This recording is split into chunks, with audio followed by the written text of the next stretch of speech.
शेर कैसे बना माँ दुर्गा का वाहन। बहुत समय पहले धरती पर राक्षसों के अत्याचार से मानवता बेहद परेशान थी। देवताओं ने देखा कि उनकी शक्तियां राक्षसों के खिलाफ पर्याप्त नहीं थीं। इस समस्या के समाधान के लिए उन्होंने माँ दुर्गा को एक शक्तिशाली वाहन देने का निर्णय लिया, जो राक्षसों के खिलाफ लड़ाई में उनकी मदद कर सके। देवताओं ने ब्रह्मांड की हर दिशा में एक उपयुक्त वाहन की खोज शुरू की।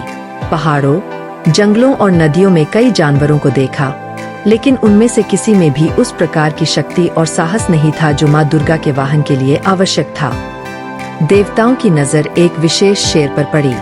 इस शेर का नाम सिंह था और वह जंगल का सबसे ताकतवर जानवर था। उसकी दहाड़ से पूरा जंगल कांप उठता था और उसकी आंखों में एक अद्वितीय वीरता और साहस था।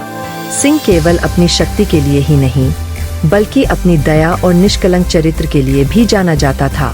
देवताओं ने सिंह से संपर्क किया और उसे माँ दुर्गा का वाहन बनने का प्रस्ताव दिया। सिंह ने देवताओं की बात को ध्यानपूर्वक सुना और अपनी विशेष भूमिका की जिम्मेदारी को स्वीकार कर लिया।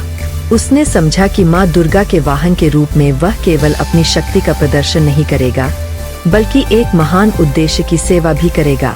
माँ दुर्गा ने सिंह को आशीर्वाद दिया और उसे अपनी शक्ति से जोड़ लिया। अब सिंह केवल जंगल का शेर नहीं था, बल्कि माँ दुर्गा का शक्तिशाली वाहन बन गया। इस गठबंधन ने राक्षसों के खिलाफ लड़ाई को पूरी तरह बदल दिया। सिंह की दहाड़ और माँ दुर्गा की शक्ति मिलकर राक्षसों को हराने में सक्षम हो गईं।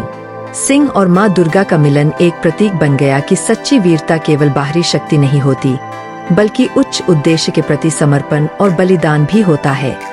इस प्रकार सिंह ने माँ दुर्गा का एक महत्वपूर्ण और शक्तिशाली वाहन बनकर धरती पर अच्छाई की विजय सुनिश्चित की।